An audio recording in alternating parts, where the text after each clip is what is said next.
there are unfortunate situations in some other families that at this time that their joy of life could be shared by donors at this time. So we're all thinking about Terri up there in Pennsylvania, and would encourage people to continue to keep her in their prayers, and any help that they can give, I know would be appreciated.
It wasn't just a formal ceremonial affair. It was a 15,000-member family reunion. The Cherokees, long separated by 900 miles and a grisly legacy remembered as the Trail of Tears, were back together today in southeastern Tennessee. They came back to remember. We've always sort of had some kind of wedge driven between us since we've been separated. And I think that this will pull all those wedges away from our people, and we can come back to work as one people again. The Cherokees added a touch of drama to the proceedings today. Their ceremonial torch was carried by runners 130 miles to the Red Clay Council site. The fire has been burning for decades, and its presence at the gathering sparked instant respect, a smoky testament to the Cherokees' will to unite.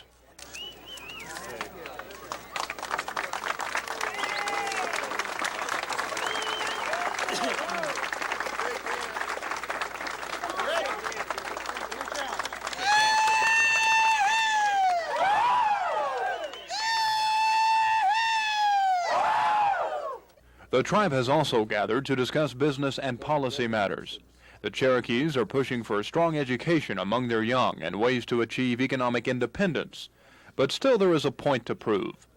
I'm not here to try to generate a lot of sympathy or try to generate anger or entice somebody to action. What I want is for the people to recognize that in this day and age, these two tribes who 146 years ago were forbidden to come together, who had no way to get back together, that today we can do that. One of the topics to be discussed at this summit is the issue of establishing rallies like this on an annual basis. Tribal leaders like the idea of proving to the country and to themselves that although divided geographically, the Cherokee Nation is still a force to be reckoned with. Kevin Ogle, News 4 in Red Clay, Tennessee.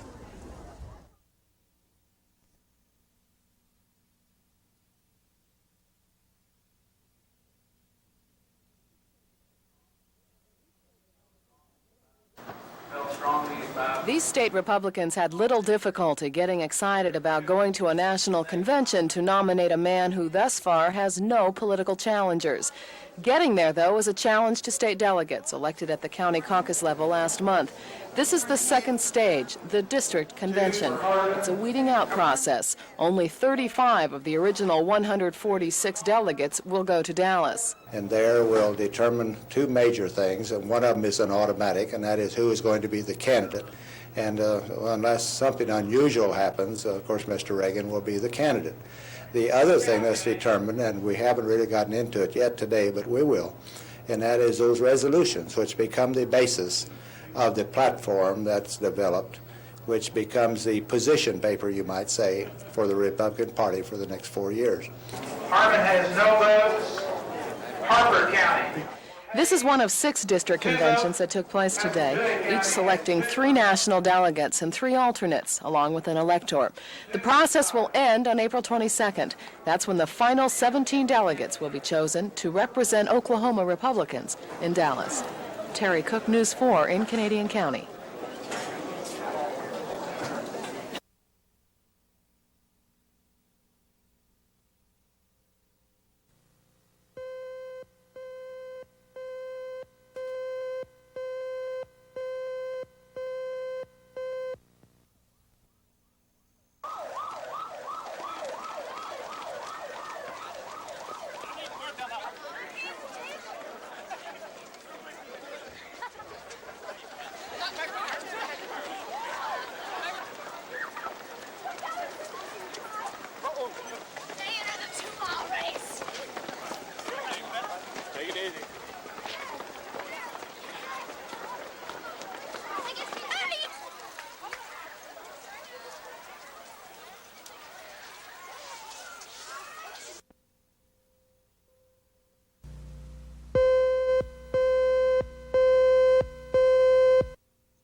These editorials are what harms and hampers industry from locating in Oklahoma because they have to read trash like this on the front page.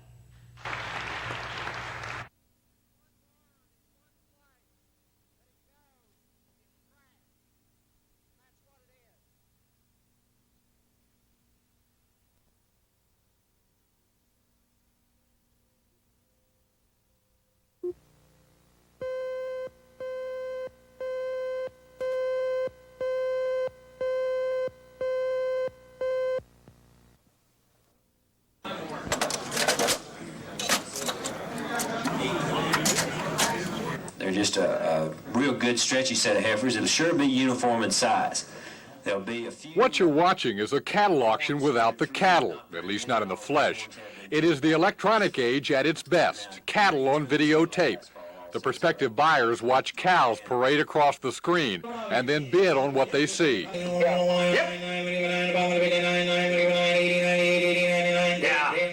And I've sold them 65-25. But that's not all. At the same time, buyers here are watching and bidding. So are their counterparts in Amarillo, Texas, and Sioux Center, Iowa, in a sophisticated cattle conference call. These videotape auctions are the brainchild of Bob Jessup, who thinks the cattle on tape concept has its advantages. I've been concerned a long time with the constant and consistent movement of cattle, that we're moving these cattle too many times. And so this system has evolved into a practical, efficient way of marketing cattle. While no one is predicting this will replace a traditional cattle auction, more than 60,000 cows paraded across Bob Jessup's screens in his first 3 years of operation, and more people are coming to watch the show. Jeff Fowler, News 4 Tonight.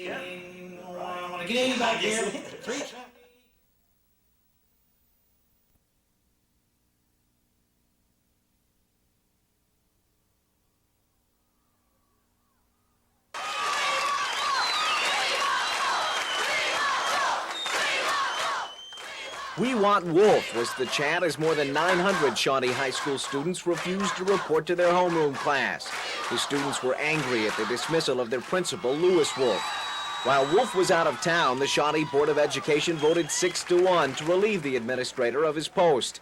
The board gave no reason for the dismissal, and this morning students insisted they would not go to class until they got some answers.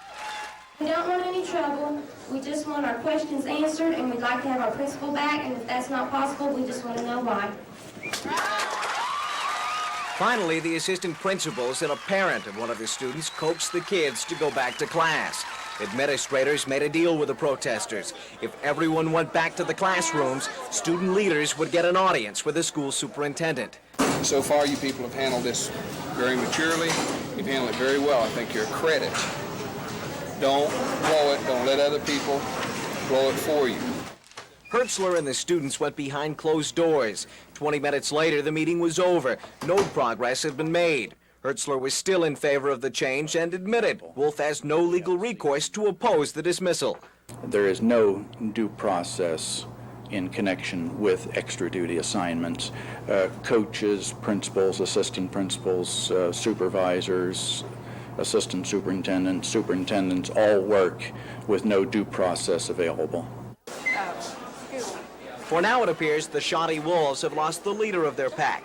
Lewis Wolf can stay with the school system as a teacher at a much smaller salary. The students have been promised more of an explanation on the dismissal. But if it's not good enough, the kids promise to walk out again. Kurt Autry, News 4, Shawnee.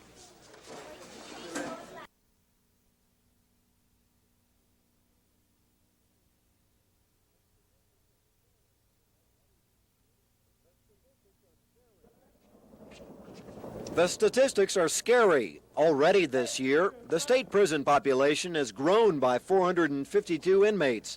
That's enough people to populate an entire new prison. But Oklahoma doesn't have any new prisons, nor any present plans to build any. The Oklahoma legislature recently passed a new law designed to cut down on the number of convicts. The so-called corrections cap legislation allows the governor to declare an emergency when state prisons become full. The Oklahoma Corrections Board will meet tomorrow to decide if the institutions have already reached that point. Our goal and the requirement of the legislation is to come out of there with a number that would signify how many inmates we can handle in this system before we reach what will be considered capacity and therefore overcrowded and therefore allow us to implement the Emergency Overcrowding Act. Corrections officials don't expect this new cap legislation to immediately reduce the prison population. They only expect it to slow down the growth. But with more than 8,000 convicts under their control, prison officials are grateful for any help they can get. Scott Wallace, News 4 at the State Corrections Department.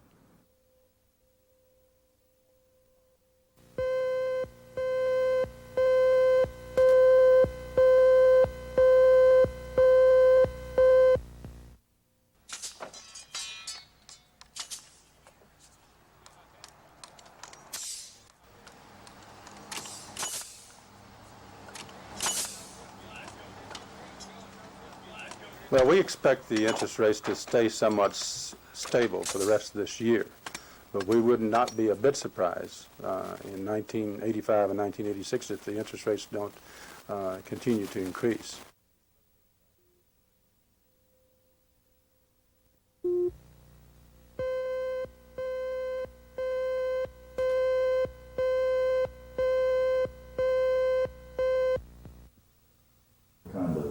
Police car for there to be was Chrysler.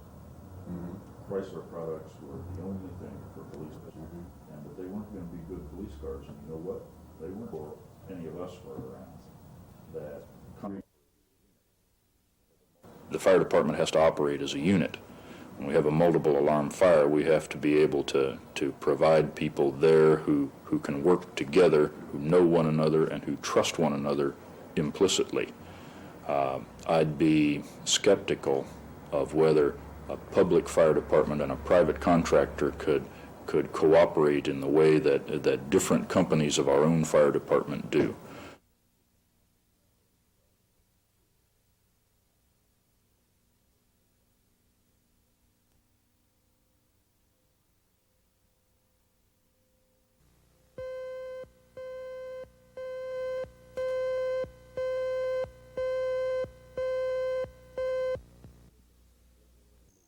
They thought they found a bunch of dun farmers and they was going to slip it in underneath them, and it's not going to happen.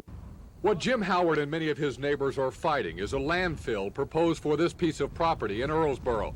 Browning Ferris Industries has picked this 40-acre site as being the most suitable in Pottawatomie County.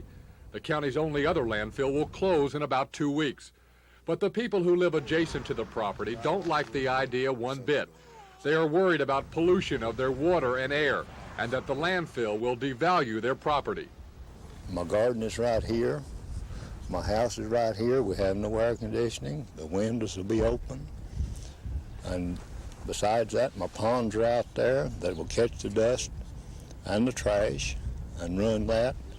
We feel that these wells are polluted and water polluted, that we're going to have to move. And it'll be a very detrimental effect to us and economy-wise and everything. I have my whole house, my wife, my whole life invested in that thing.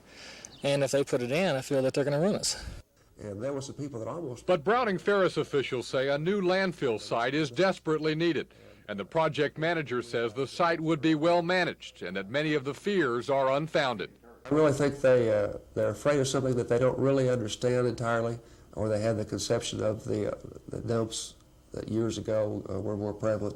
I could live out there and have a landfill in the adjacent area, and I wouldn't have any problem with that.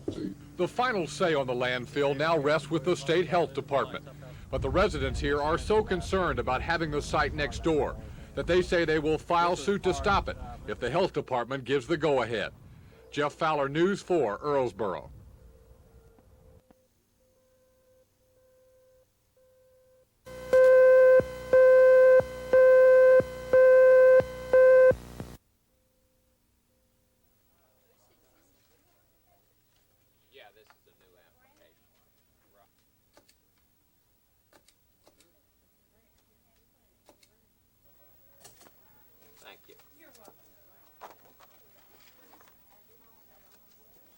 We're the only two cities in Oklahoma County, in the eastern part of the county, that do not have wide area dialing. Everyone else around us has it, and in other towns that are even out of Oklahoma County. So we're left out. We're being discriminated against, have been for years.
You can drive by Elsie Wilson's piano shop on Northwestern and never even notice.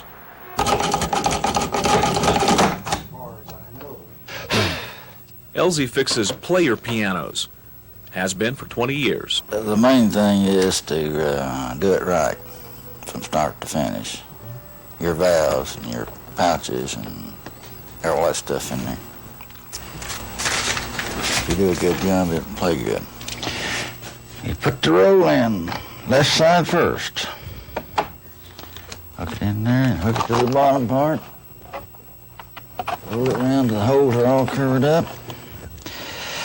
And then you put it in play. And then you start pumping. That's all there's to it. This is your tempo. Set it according to what it says on the roll.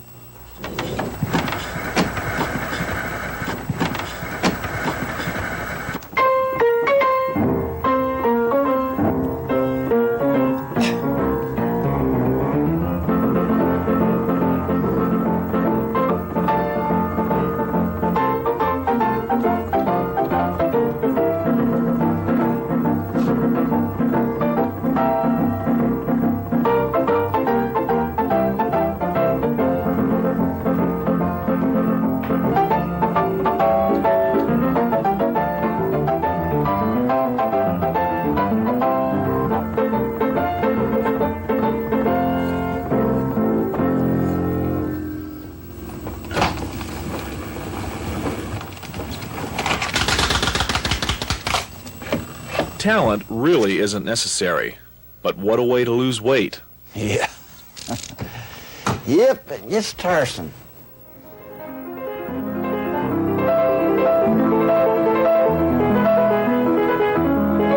Mere strength, however, is nothing next to sour virtuosity.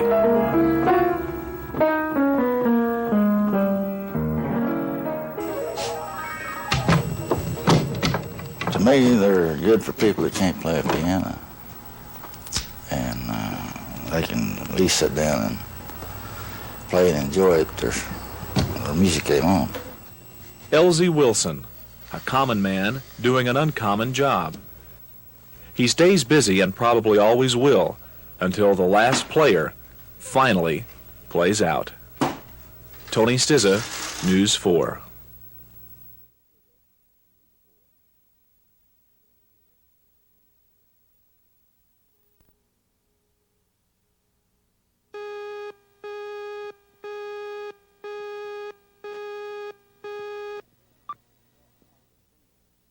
You can't see anything with the STC off now. We get an attenuator. Once you turn it back off. Yeah, I will be able to see it. That dry line, I was plotting occurrence, it's almost honest.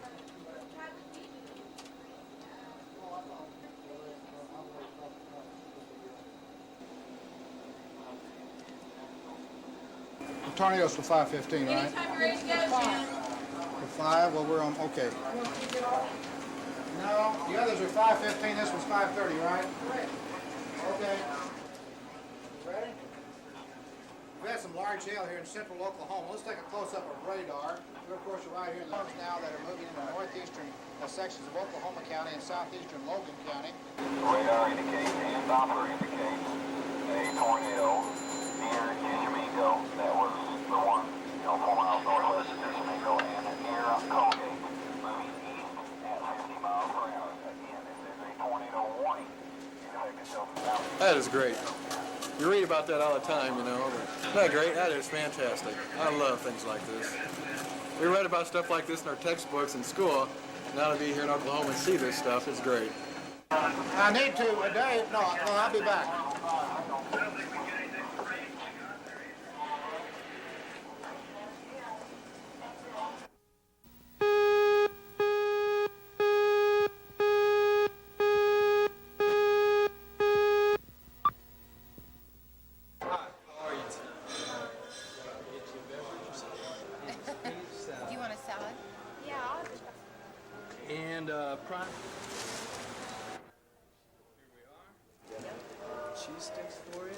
I think you'll see liquor prices go up some.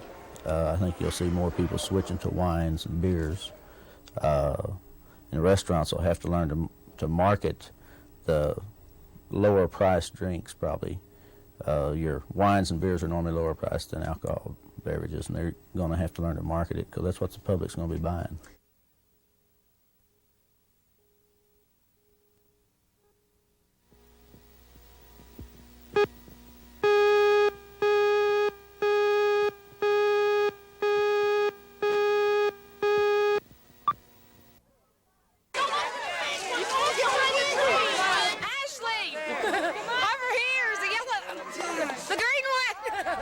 With a little coaching from Mom and Dad, hundreds of children, armed only with brightly colored baskets, scoured the city zoo today for Easter treats. No doubt this morning all of these Easter baskets were brimming with colorful eggs and chocolate goodies. But for this special event, the kids emptied them just to fill them up again at the Oklahoma City Zoo. There were baskets of all shapes and sizes, while some kids had to make do the best they could. Pick them all up and put them in the basket. Put it over there. See what you got. Oh,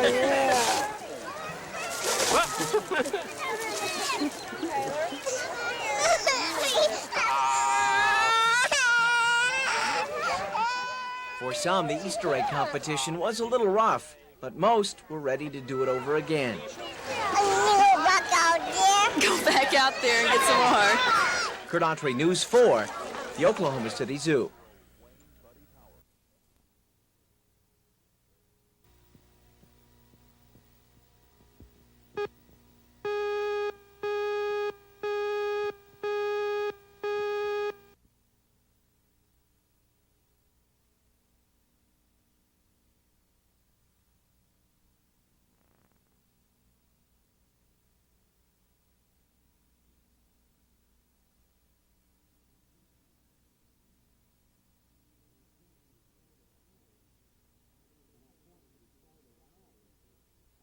6 months early with supervision. And I point to the state of Iowa, although their program is not exactly like this, but Iowa has proven that you can have an early out provision and have a lesser crime rate, and I think that we in Oklahoma can do that.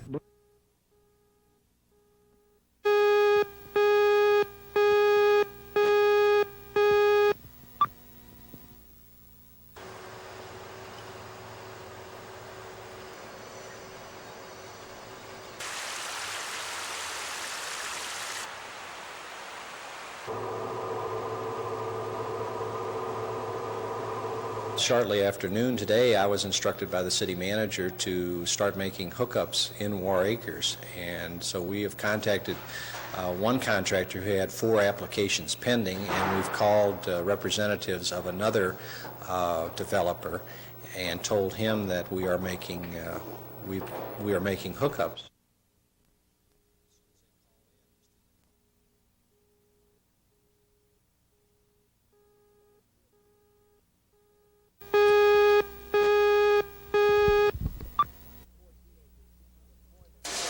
One in 4 teenagers seeking employment this summer will never find it. Students that take vocational skill classes like this one have hands-on experience. But even with a skill, summer jobs aren't easy to find, and this year it may be worse. Cities that participate in federally funded youth job programs fear their funds may be diverted for aid in Central America. But in Oklahoma City, officials are planning to accommodate the same amount of students as last year. Brenda Walker has heard threats of budget cuts before, but the program continues. We've gotten about the same amount of money for the last couple of years, so it's, even though we've always had a lot of problems, initially talk of cuts and things like that, but to a big degree it's been pretty stable. The summer jobs program will benefit 975 people locally. It gets underway June 4th. Applications are now available at the Human Resources Office. Kurt Autry, News 4.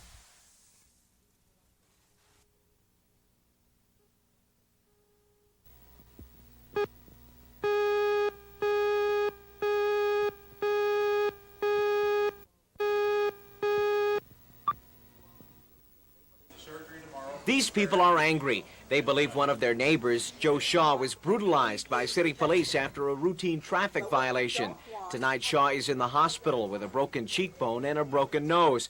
He's awaiting surgery tomorrow. But Assistant Police Chief Bob Wilder has heard a different story. An investigation is underway, but the 3 officers involved insist Shaw would not cooperate and attacked one of them. The individual did strike the officer in the face. The officer did make an attempt at that point to subdue him. The individual, in essence, pushed him away, overpowered him. The officer did break off the engagement at that time and went to his patrol car and called for assistance. A teenage boy who witnessed the confrontation at Broadway in Wilshire insists the driver of the car offered no resistance to police. But law officers say they have a witness that will testify otherwise.